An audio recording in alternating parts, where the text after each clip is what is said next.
Assalamualaikum dan salam sejahtera.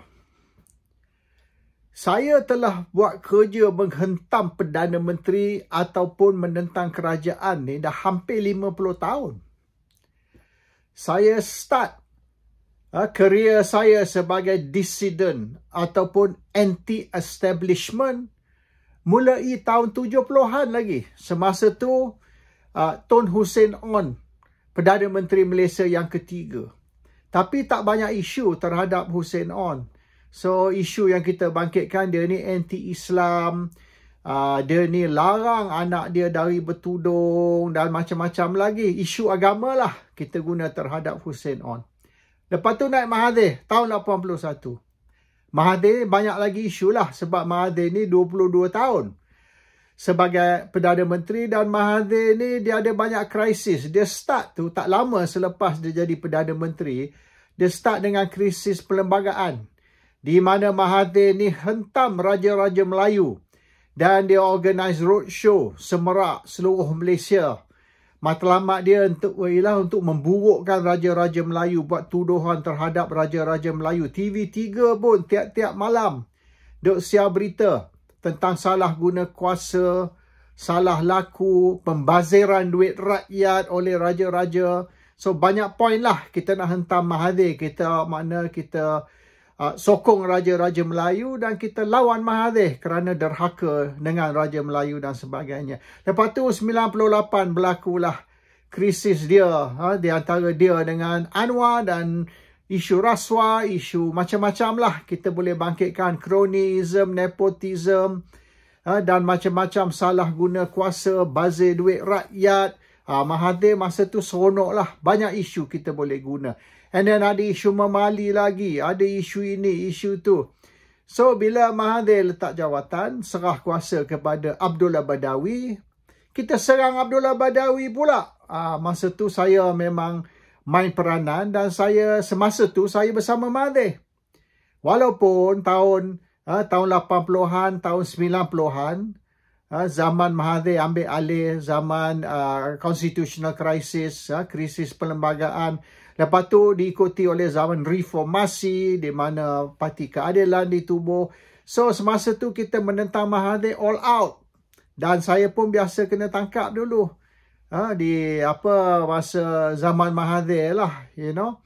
So anyhow, maknanya Mahathir was our number one enemy. Mahathir ni kita panggil dia Maha Zalim, Maha Fir'aun dan macam-macam. Tapi apabila Abdullah Badawi naik jadi Perdana Menteri, kita sokong Mahathir untuk nak tentang Badawi, hentam Badawi. Dan Badawi ni syok lah. Walaupun dia tidaklah Perdana Menteri 22 tahun macam Mahathir, tapi banyak isu. Dan isu kita guna terhadap Badawi ni termasuklah isu Kamal Badawi, dan isu SCOMI, dan centrifuge untuk Libya, dan mana Kak Endon punya sister tu, sister-in-law Badawi, Abdullah Badawi, tentang isu oil for food Iraq, di mana kita buat tuduhan salah guna kuasa dan rompak duit rakyat dan sebagainya lah, rakyat Iraq. And then of course Khairi, kita guna isu dia punya relationship dengan businessman, ECM Libra sebagai satu example. So semasa tu ramailah rakyat Malaysia yang tak pernah dengar isu SCOMI, centrifuge Libya, isu ECM Libra, dan also pengswastaan, and also isu tingkat 4, which was the biggest issue. Tingkat 4 ni menjadi isu yang terhangat sekali banding dengan isu-isu lain.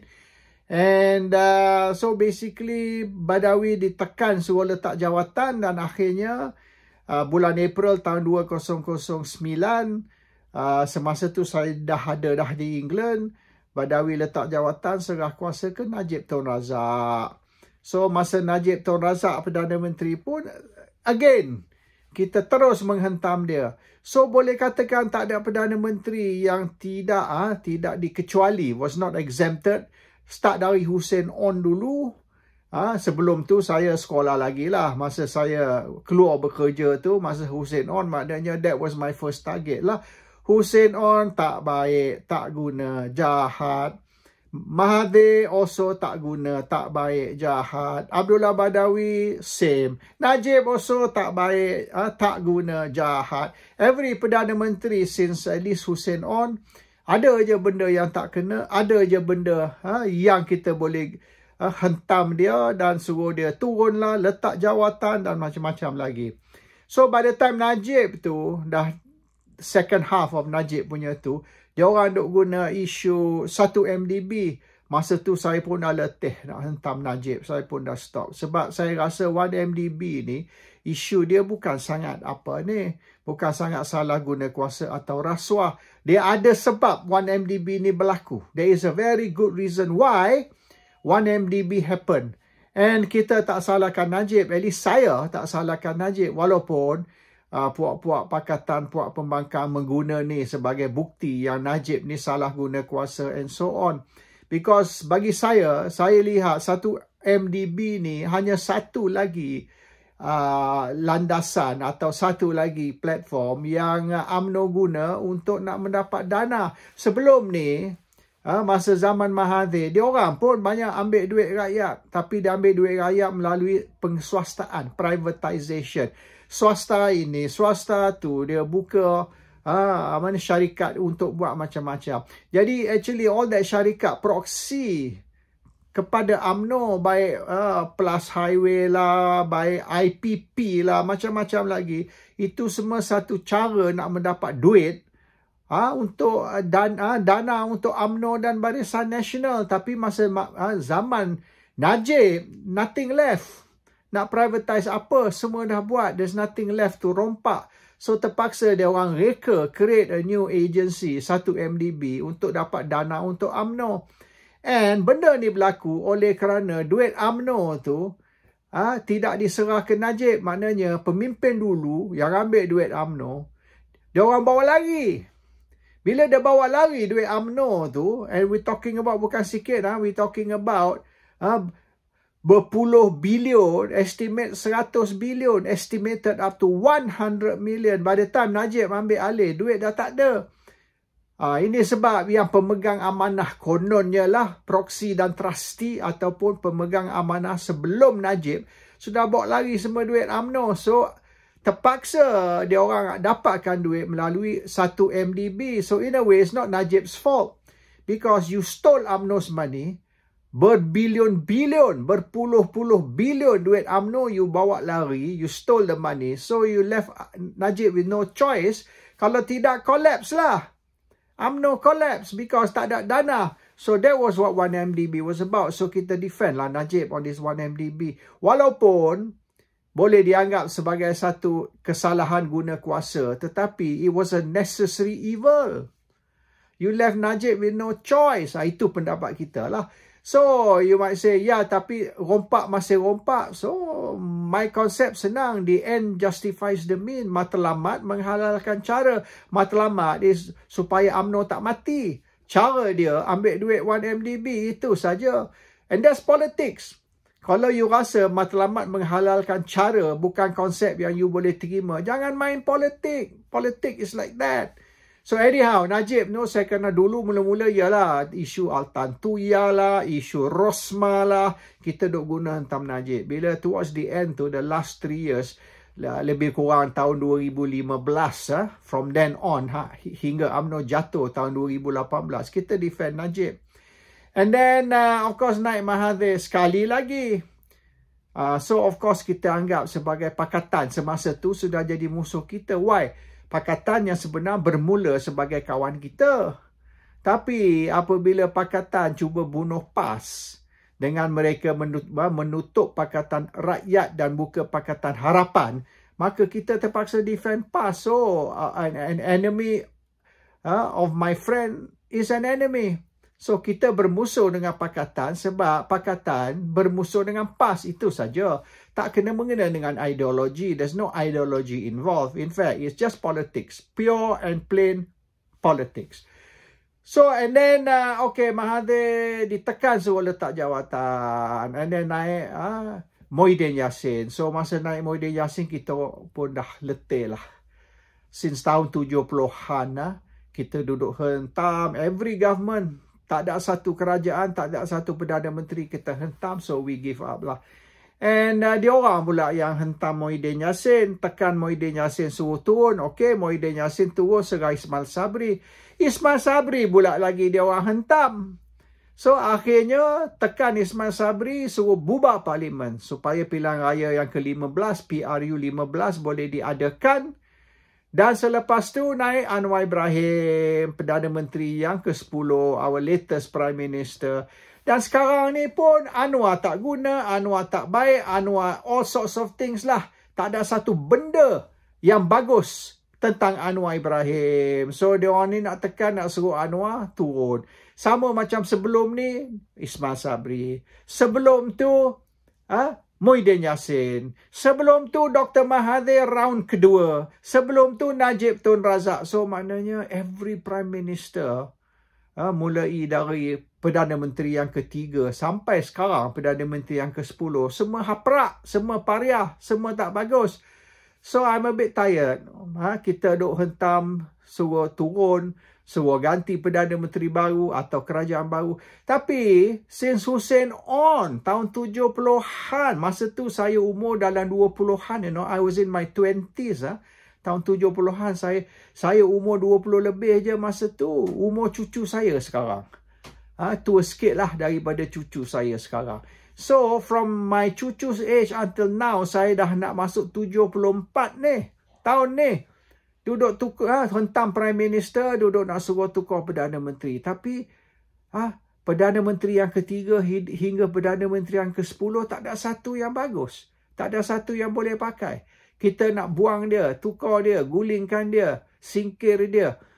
So now, kita nak suruh Anwar turun. Kita nak buang Anwar. Okay, fine. Kita nak ganti Perdana Menteri baru. PM XI atau PM11. Okey? Siapa? Kita nak suruh Anwar turun. Kita nak ganti Anwar. Kita nak gulingkan Anwar. Kita nak singkir Anwar. Kita nak suruh Perdana Menteri baru ambil alih. Siapa? Since Perdana Menteri yang ke-3 sampai sekarang, semua pun kita tak boleh terima. Semua pun tak baik. Semua pun tak guna. So, okey. Kalau Anwar letak jawatan atau Anwar diguling melalui undi tidak percayalah kata di dalam parlimen. Itu saja cara kalau nak gulingkan Anwar. Undi tak percaya. Kalau kita nak ambil SD ni 120, 130, 140 SD sekalipun, kita berharap pergi ke Istana Negara nak serah SD kepada Agong. Agong tak layan. Agong dah kata dia tak akan jumpa. Tak kisahlah berapa SD you ada, 2/3 ke, SD 55% ke, Agong will not meet you. You nak gulingkan Anwar, you nak tukar Perdana Menteri baru, you kena buat ni, undi tak percaya di dalam parlimen. Boleh tak? Berapa orang akan sokong undi tak percaya you? 120? 130? Engkau punya ahli parlimen pun lari. 6 orang dah lari. Silap-silap tak kena gaya 10 orang lagi. Bukanlah you punya majoriti bertambah. You punya majoriti lebih kurang. Tiap-tiap bulan kurang. Akhirnya you nak dapat sekarang ni 69. Lepas ni tengok-tengok ada dalam 560 je. Ahli parlimen yang menentang Anwar 50 atau 60 habis tinggi. You nak cerita 120, 100 pun tak boleh. So, the question is now, okay, you're not happy. Anwar ni no good, Anwar tak bagus, semua Anwar buat salah. Actually, banyak Anwar buat tu yang boleh pakai. Tapi kita tak cerita benda yang baik yang Anwar buat. Bukanlah tak ada langsung. Tak ada manusia yang 100% hopeless, 100% useless, tak ada. Dia sikit sebanyak adalah benda yang kita boleh terima. Walaupun mungkin lebih tak boleh terima dari boleh terima, mungkin 60 atau 70% yang dia buat tu tak betul. Hanya 3 atau 40% saja yang betul. Tapi ada juga, tapi kita tak cerita benda yang betul, yang bagus kita cerita. Sebab dia musuh politik. Kita nak suruh rakyat marah dia. Kita nak we want to instigate rakyat untuk benci kerajaan. So of course lah, kita bila kita nak hasut tu, kita kena ambil keluar benda-benda yang tak bagus. Kita kena bangkitkan isu negatif. Isu positif kita diam aja, kita tak cerita. Tapi ada ke tak ada positif langsung? Tak ada, ada. Memang ada. Tapi kerja kita bukan untuk bangkitkan cerita positif. Kerja kita untuk bangkitkan cerita negatif. Keburukan. Kita nak hasut rakyat kan? Kita nak instigate rakyat, suruh marah kerajaan, suruh benci Perdana Menteri. So the point is, okay lah. Kita buat perbandingan. Sekarang dia kata, oh masa Najib dulu not so bad. At least Najib ni lagi baik. Oh pula. Dulu Najib is the worst Prime Minister dalam sejarah. Dulu Najib is perompak yang terbesar dalam sejarah Malaysia. The biggest crook, the biggest lanun di dalam sejarah Malaysia. Sekarang pula Najib is lagi baik pada Anwar. So you see kita pusing. So bila Najib yang dikatakan perompak yang terbesar dalam sejarah Malaysia, bila dia dikatakan better than Anwar, maknanya wow, Anwar ni lagi teruk dari perompak yang terbesar dalam sejarah. Itu gambaran nak beri.